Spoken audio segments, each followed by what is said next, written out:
You crusty ass folks. Welcome to another episode of the P.V.O show. It's another 1 hour shorts here. And I gotta tell y'all, man, I'm disappointed in a lot of y'all out here that's letting some shit happen.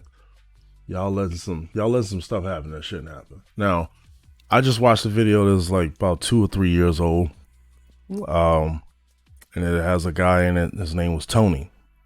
Rest in peace to Tony. Tony apparently was schizophrenic and has some mental issues going on. There was a lot of things going on with him. Apparently, he also called the cops for help. And when they came to assist him, there's an 18-minute video of his death. If you want to go and watch this raw video, because it took years for this video to even come out. So this is not one of those videos where like, oh, we don't have all the facts. The video took 3 years to come out because they literally did not want people to know what they did. This video is footage from the guy's camp.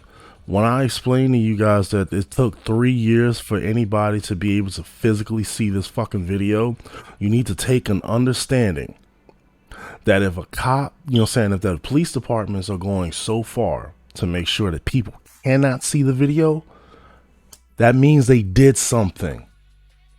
That means the story is not as perfect as you think it is from their police report. And that's exactly what happened in this incident in Dallas. Of all places, another incident has happened with police in Dallas once again.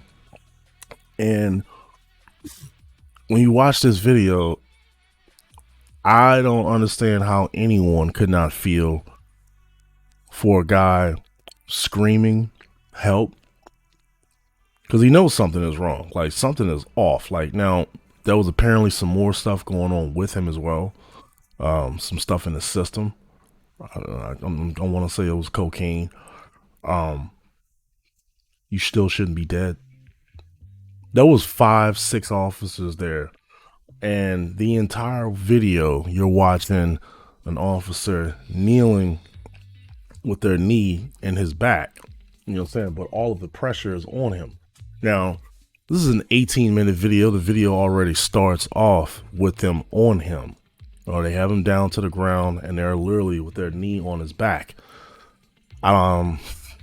I had to skip through because I'm trying to see, like, at what point things were going on. And literally, like, halfway through the video is actually where you actually see, like, his life is gone.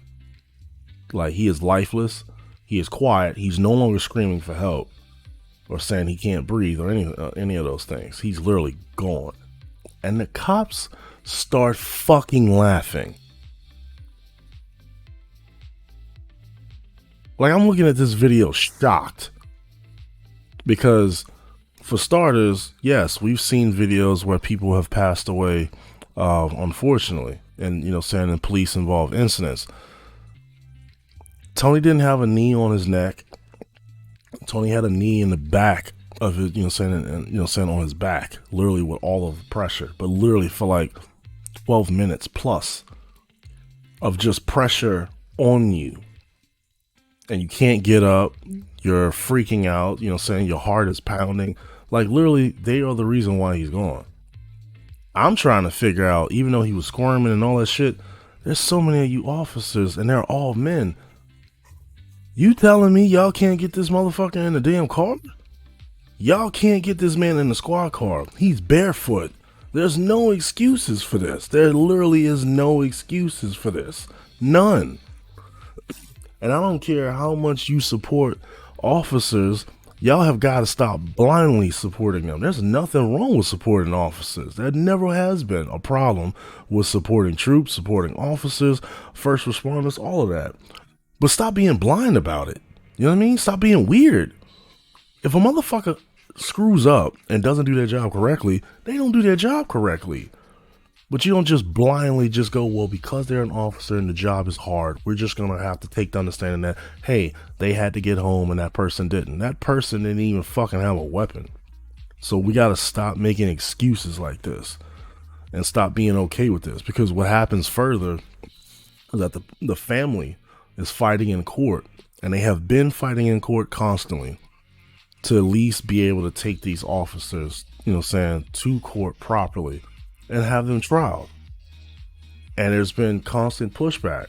You can go look at the Wikipedia for the for all the legal definition of everything that happened with each case. Things got pushed back and kept getting pushed back. Their immunity kept getting brought up because a lot of people don't know police officers have this immunity thing where they don't even they can just be, everything can just be expunged. They can be wiped of all of their wrongdoing and just go back to work. It's scary, extremely scary. So the family has fought with the police department trying to get, trying to get justice, for their family member. Like they really have. They really have been constantly fighting just to win this court battle. And I want to say the last thing that happened that I saw,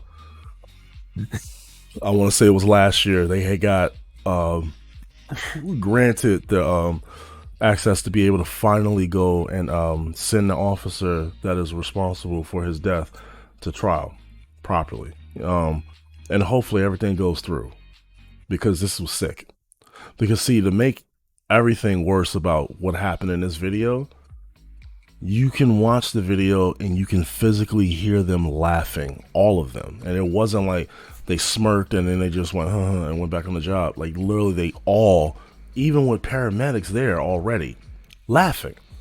They all were laughing. As a matter of fact, my biggest problem is when they finally come to the realization that this man is dead. The way that they handle his body, it was sick. It was disgusting. One of the most disgusting things you will see on video. Like, you will literally be disgusted when you watch this video. And I have to bring this up. There were people that commented. You know how YouTube gets when you see the comments? There's people that was like, well, you didn't see white people, go and burn up half the city because this guy had passed away. Why the hell would I expect white people to burn up half the city? There's a lot of white people that get killed by cops all the time. Why would this be the one incident that finally enrages everybody to get, to get up and be up in arms? I don't expect no white person to be that pissed off to that level, but I expect the family to do exactly what they're doing, trying to get justice for their family. And that's what that person literally missed out on. Like, the national attention thing, honestly, yeah, it can be really disgusting. The media is who you need to be targeting and not the people, because the family is going to do what they can to try to get justice. And there's a lot of times people do not understand, if you are just your normal civilian family, y'all all, you're working, living paycheck to paycheck, just trying to make it to the next day. Something big like this happens in your family, you guys don't have the money and resources to get help. So when these big wigs come around, and Al Sharpton, Jesse Jackson, all of them, they suck. They're life drainers. But the problem is, unless someone else is going to show up and facilitate financial funds to help, then sometimes these families feel like they don't have a choice. And that's really what it comes down to. Sometimes they literally don't have a choice, because if I don't use this asshole, like I'm talking about Jesse Jackson and Reverend Al Sharpton, if I don't use these two, then no one's going to know about what happened. And that's the sad part. If you want to get, more help and stuff, like sometimes that's what you might have to go do. You might literally have to call in the devil themselves. And so they come in and they can bring in national attention. They'll bring the news, because people are like, well, why did they get national attention? They got national attention because the right person with the funds and the access to that is helping them, so that they can do just that, so that they can let people know what happened to their family member, and then hopefully they can get help. Because as far as resources go, not everybody has them. So like usually 9 out of 10 times, if not knowing the situation going on with most white families, if an incident like this happens, there's a good chance they may financially be okay to be able to handle the situation legally and all of that without needing extra resources, all that stuff. But then again, we don't know that. So, honestly, when anybody is going through those incidents, you just have to take a step back and understand, okay, so if those big wigs, those big name people didn't show up and help this family, how would they go about, saying getting national attention or just getting any attention? Because sometimes the national attention has really been something big that has actually helped the cases move along. So you can't, if you're white and you're sitting back being upset every time you see a black incident that involves a black person with a cop, your attention is pointed at the wrong people. Being mad at that family is the wrong way to go about it. Being upset that the media is taking advantage of people and also shoving stuff in people's, shoving stuff in everybody's face, like showing like, oh, we're about to have a race war. Be upset at the media and stop being upset at the people, because the people are going through something and they need help. So unless you're going to give them that help that they need, you can't just sit around and just, just attack those people, because like, what would you do in that situation? And if you could get through through it without needing help or anything like that, you are going to have to understand that there are people out there that don't have the same resources. So last, I want to end with, as heinous as this crime is, this is one of those incidents that had, sadly, very sad, and I want you guys to listen to me clearly when I say this had to happen, only because something like this happening to a white person is like an eye-opener for certain people out there who are not seeing what cops have been consistently doing. There are too many names that can be said of incidents where there was police and there was a black person unarmed. The situation should literally have ended in no one's death. You should just have been taken in and then that's done, over and done with. But instead, those people are not here with us today. There's a young man that was autistic. That video was absolutely horrendous. And you watch that video, you see it. If you don't cry, if you don't feel sorry for either of these incidents, that you're not even human.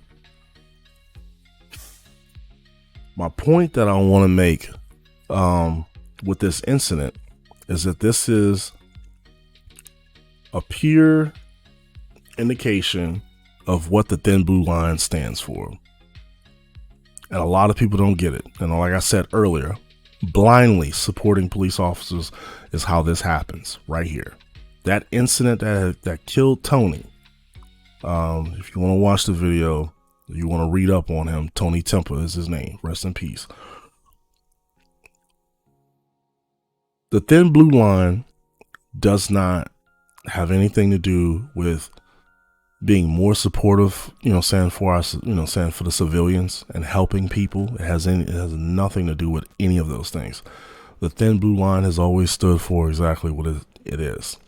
If I am an officer and I make the mistake of killing someone, and I fucked up. I fucked up big time. The thin blue line only stands for the rest of the people on the force. Has nothing to do with you civilians. If you are a civilian, the thin blue line means nothing to you. It specifically means this: if I'm an officer and I kill someone on accident, I don't care if this person next to me is my partner or not. They can have just transferred. Doesn't matter if they just transferred to my department and just transferred out to the police department. That other officer, I'm going to look at him and be like, hey, you got my back?